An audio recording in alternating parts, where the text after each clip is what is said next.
Hi, my name is James Kimber. I'm a physician assistant and founder of PA Mentor Online, bringing you the best tips and tools you'll need to get into a PA program. On this channel, we do strategy videos for pre-PA students who are thinking about becoming a PA or currently in the application process, as well as interviews with students who used our services and successfully got into a PA program.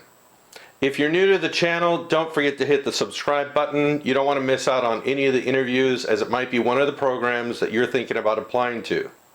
Or if you have specific questions about one of the interviews we've done, or just questions in general, don't forget to leave them down below in the comment section. Thank you.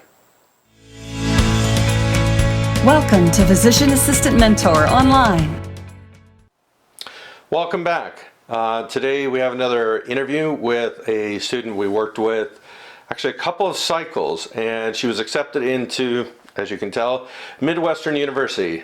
Kind of happy about my new shirt. It's baseball style. It's kind of new. I haven't gotten one of these before. Shivani, this was her second time applying. She worked with us during last cycle and realized that her grades weren't quite where they needed to be, as well as some other aspects of her application. She went back, retook some courses, and came back. We worked with her on her personal statement as well as mock interviews. And well, I'll let her go ahead and tell the rest of her story. Thank you. All right, welcome back. Today we have another student who recently got accepted into a PA program. If you want to go ahead and tell us your name and the PA program you were accepted into. Yes, so my name's Shivani, and I was accepted into the Midwestern University PA program in Glendale, Arizona.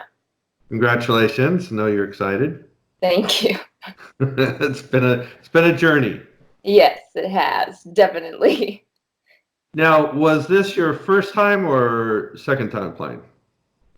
This was my second time applying. So I applied in the 2018 cycle and then again this cycle. Okay. And like looking back at the first time, was there anything you think happened that you did differently this time around? Oh, To make definitely. yourself better candidate? Okay. Yeah, definitely. So the first time I applied, I'd applied right out of, when I submitted my application, I hadn't even graduated from college yet.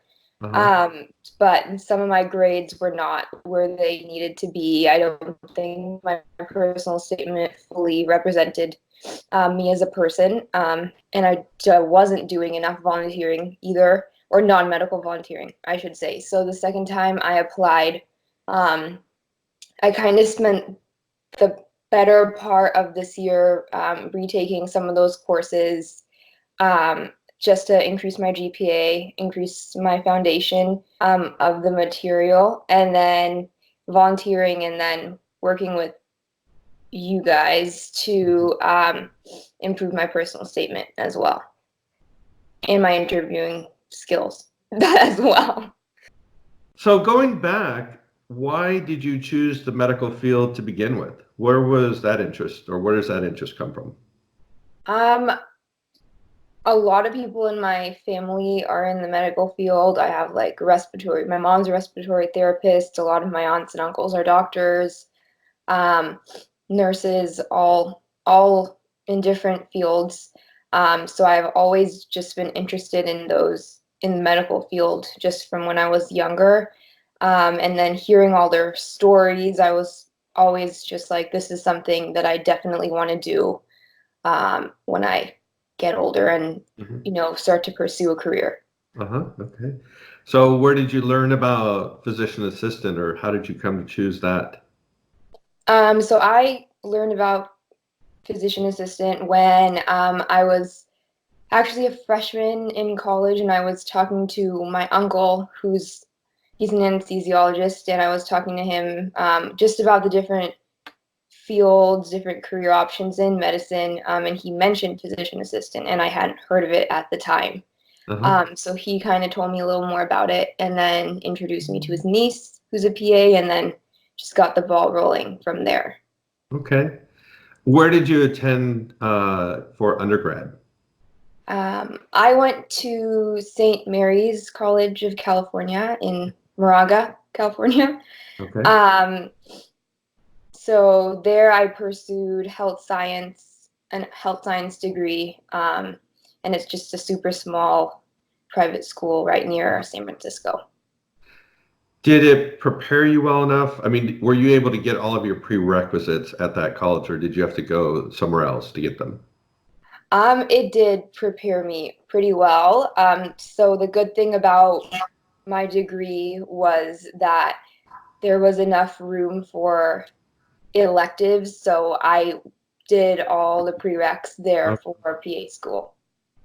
So you were talking about some of the courses that you had to go back and retake to sort of make yourself a better candidate. What were those courses? I retook genetics, microbiology, um, and then anatomy and physiology. I wanted to only take the anatomy course, but it was like a combined course, so I ended up just taking that combined course instead of just the one. And then I added biochem. So I hadn't taken biochem before, but I decided to just take it when I was retaking these courses. Do you feel that they were difficult when you were an undergrad, or? Um, I yeah, I think genetics was the hardest one for Mhm. me out of all of them. Just because it was so much material and I don't think I was using my resources the way I should have when I was an undergrad. And that goes for probably all of the courses. I just wasn't managing my time well, and I wasn't using the resources that were available to me. Okay. So that's why they were more difficult than I think they would have been otherwise. Okay. Did you take the GRE, Yes, I did. and how did you prepare for that? I used Magoosh, Okay. which is that online prep tool. Was it helpful?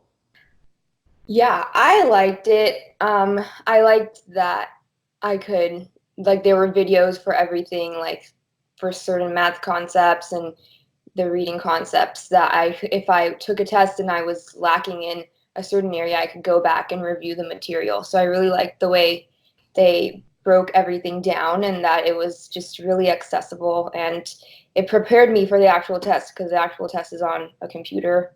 So it Mhm. allowed me to take practice tests on the computer as well instead of just in a textbook. So, what strengths do you think that you possess going into the application cycle? I think going into the application cycle, one of my biggest strengths was probably that I had a lot of experience as a medical assistant, which is Mhm. what I've been working as for the past few years. But that, and then I would say I also had a decent amount of volunteer experience as well. And that really helped me, learn different areas of medicine, learn about different areas of medicine, and then just connect with different types of people as well.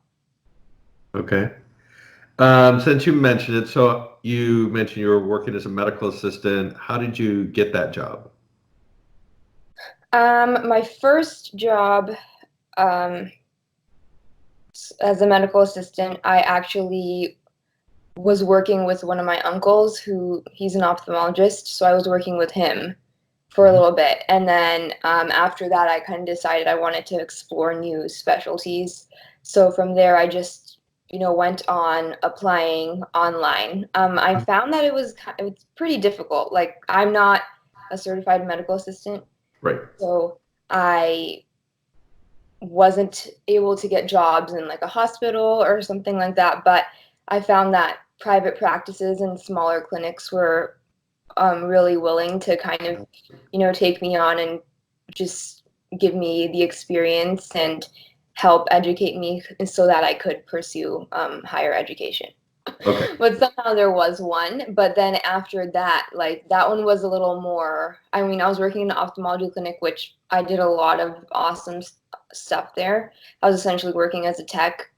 Mhm. But then my second job was in GI, so there I was more like, patient history, vitals, doing more of that kind of stuff. So then after that, my current job was just like, I think that really helped. If I Mhm. hadn't gotten that job in the GI practice, I don't think I would have this job that I have right now. Okay.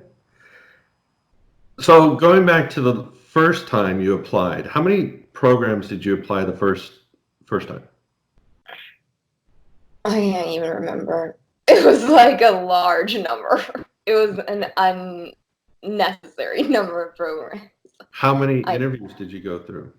I had 2 interviews, and then I was waitlisted um, for acceptance for one of those programs. So this cycle, how many programs did you apply to? This cycle, I applied to 15 programs. Okay. Yeah. And how many interviews? And then I had 6 interviews, but I only interviewed at 4 of them. Okay. Uh, Now, the program that you did get accepted into, I remember you writing to me after the interview. How did you feel about that one? oh, I really liked that program. I'd actually gone I had actually gone to visit that campus before one of the other interviews that I had, and I remember thinking like, wow, it would be great if I got an interview to this program. And then I ended up getting an interview to the program. But I really liked the program. The people were, all the faculty, the admissions, everybody was super nice. They were very helpful. They have great, I guess, facilities like skills lab, Mhm. cadaver lab. They pretty much had everything I wanted in a program. And I think that I probably had the best connection with that program out of all the programs that I interviewed with. And that's Midwestern. Yes.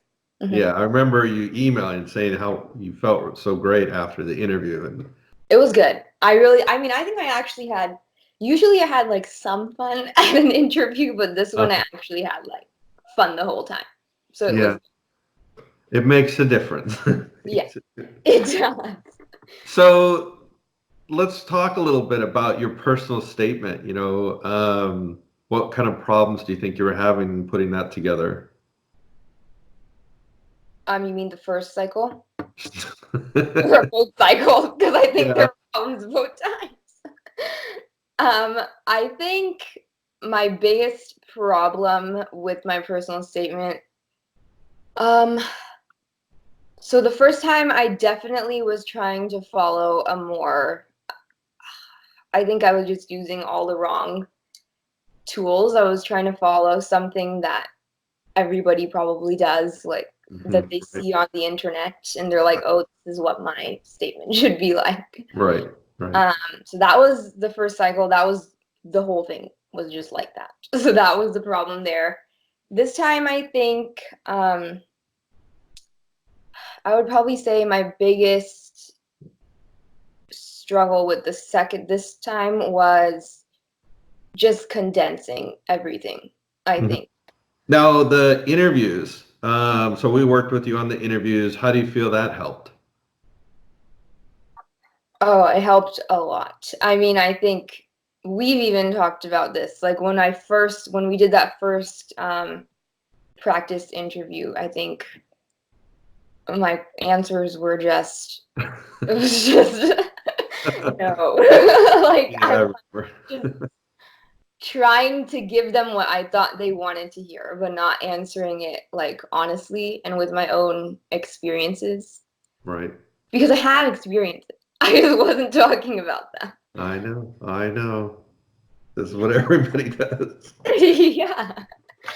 So I think that was the biggest problem, but it helped a lot for sure. I think just going through the questions again, I think at a certain point I was kind of just not like robotically like spitting out the answers, but I was like, okay, I got this. I think Yeah. let's try something a little more difficult.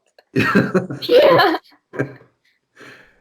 Tell us about CASPA. What's that experience like? Um, You can be honest.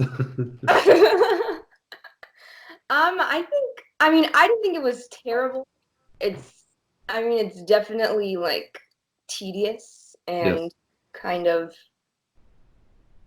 I guess, I don't want to say annoying, but frustrating at times. But I think probably the most, because I know they have that, there's like that service where you can have them enter your grades for you, but Right. I didn't want them to do that for me. So I just did it for myself.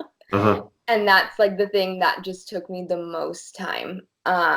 And that was the thing that was frustrating. And then entering, all my hours and everything. But I think overall, it's not the worst thing I've ever used. It's pretty it's straightforward. It's fairly self-explanatory. It just requires work. Yeah. The first cycle when you filled out CASPA, about how long do you think it took you? Oh, it took me a while. I feel like it took me probably like 2 weeks because I would get really like bored with it.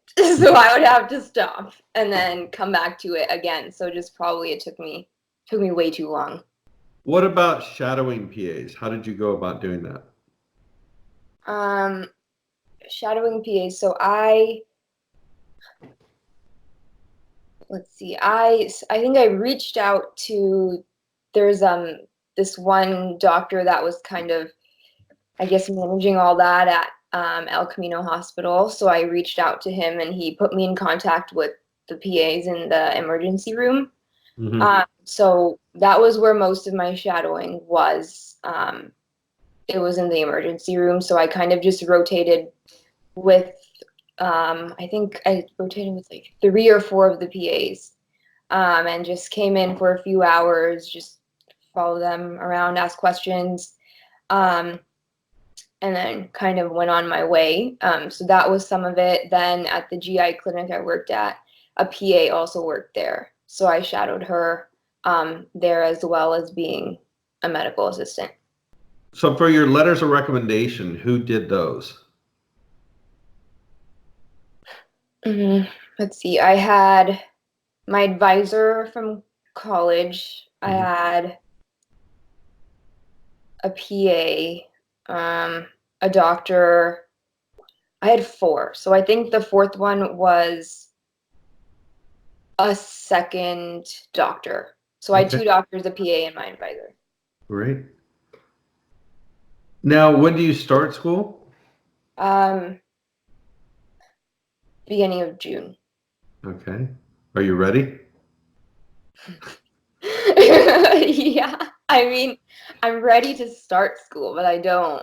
Everything I've heard from people is like you can't really prepare for it. Right, Like right. it's just you hit the ground running. So Yes. yeah. Yes. Yeah, that's so true.